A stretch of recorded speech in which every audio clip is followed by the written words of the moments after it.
Okay, I'll just walk through the work done for the practice assignment. For the first one, it's the one-way chi-square with four tractor types, canvas farmers in terms of their preferred tractor brand.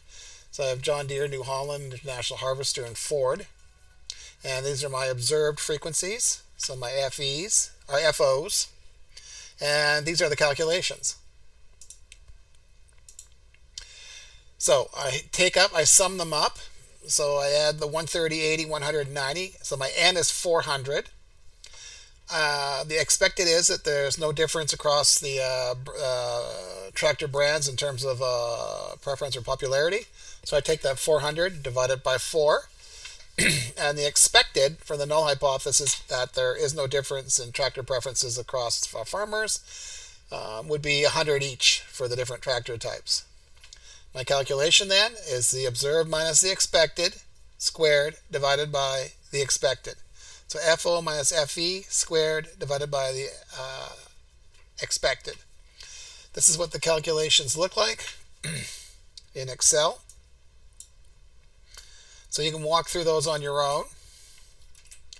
The only difference here is I calculate my chi-square observed and sum up the values. So I'm basically summing up these values here. That's the individual chi-square calculation for each tractor type.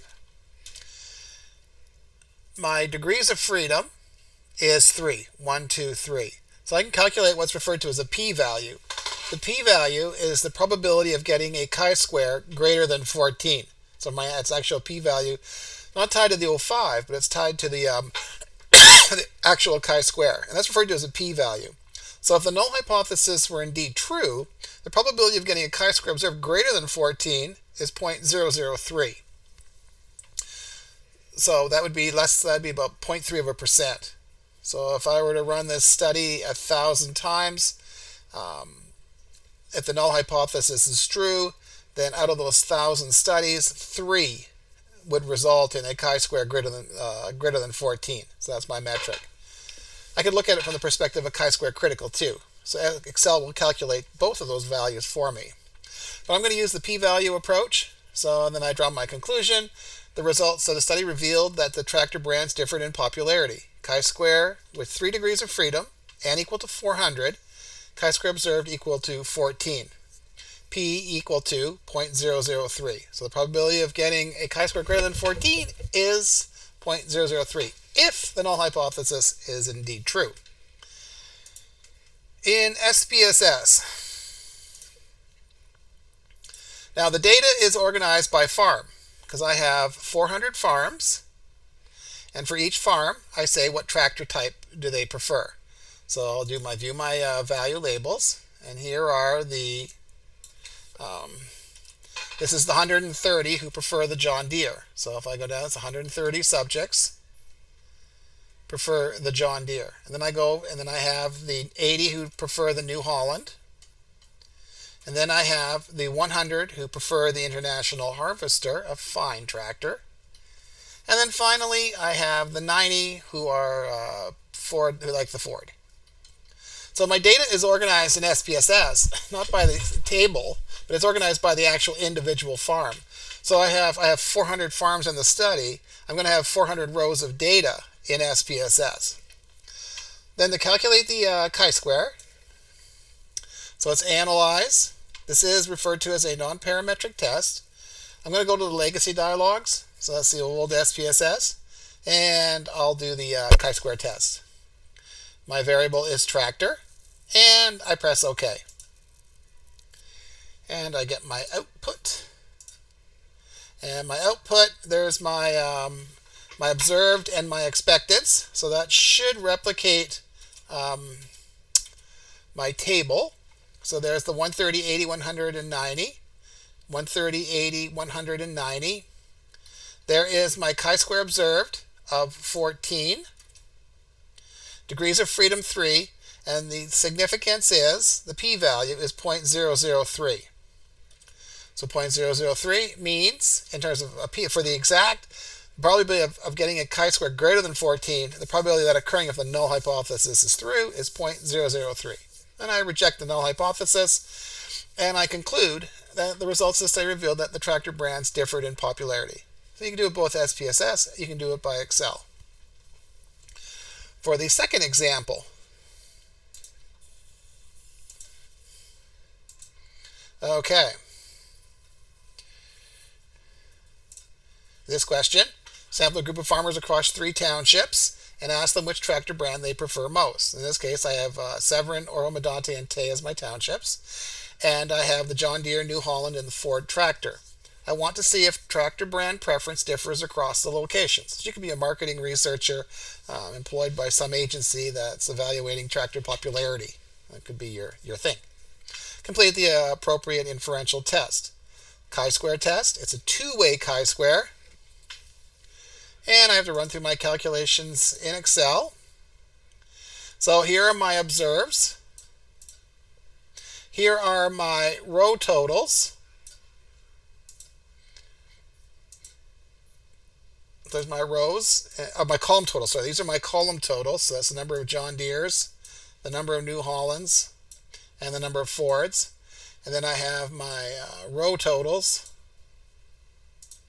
And then I have my overall N. Right? So what I'm saying is, in terms of my null hypothesis,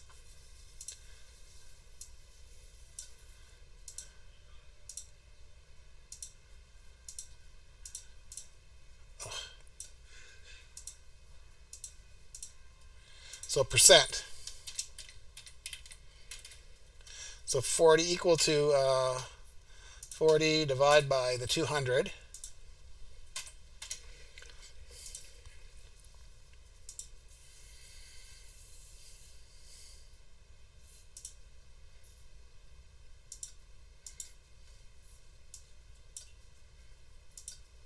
So for the null hypothesis, what I'm going to say is, well, tractor preferences do not differ by location, the township.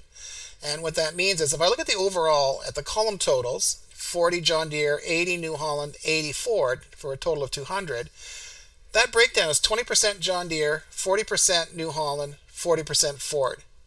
So what I then expect, well, I expect that those percentages to break out across the 3 townships if for the null hypothesis. So the proportion of tractor preferences by tractor does not differ across the townships. It'll be a 20, 40, 40% split.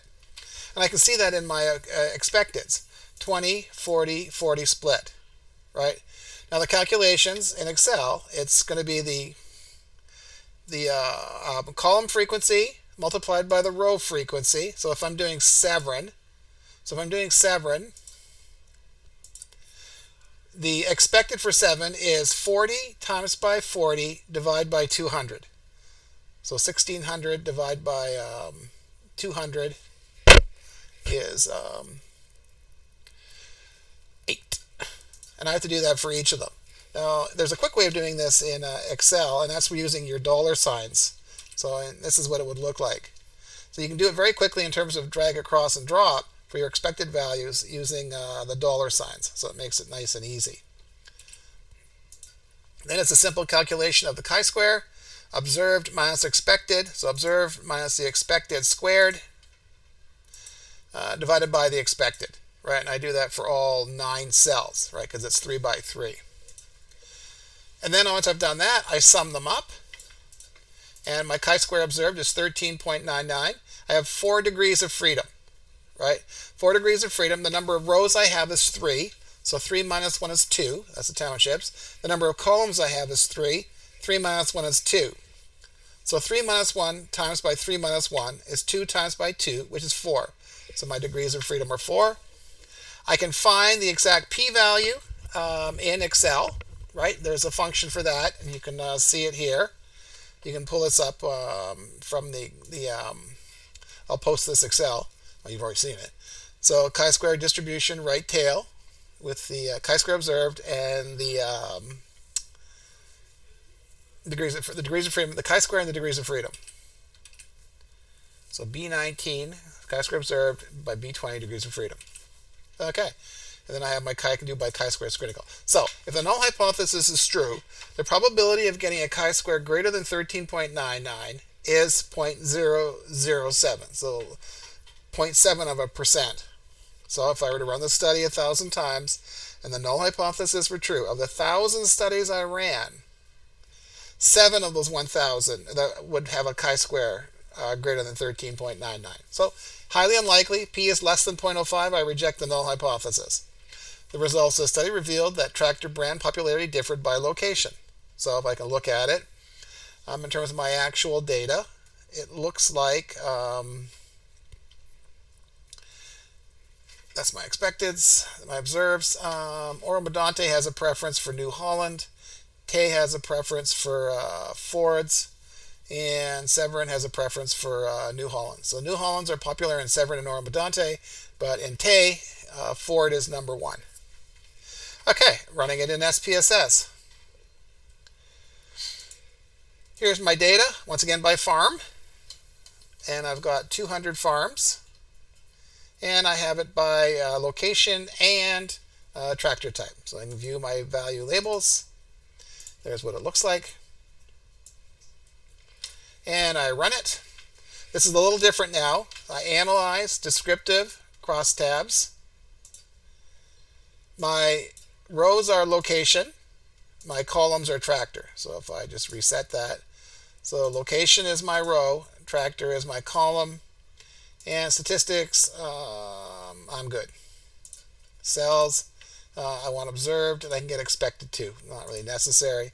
And did I get my chi-square? I want my chi-square. And go, okay. This should replicate what we did in Excel.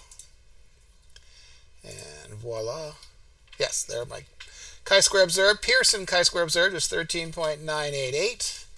That had better replicate what we have. 13. I can add a decimal thing. It's 0.988. 4 degrees of freedom. And a p-value of 0.007. So that's how we do that in SPSS. And that's the 2 practice questions. Yeah, that's it for the class for this week.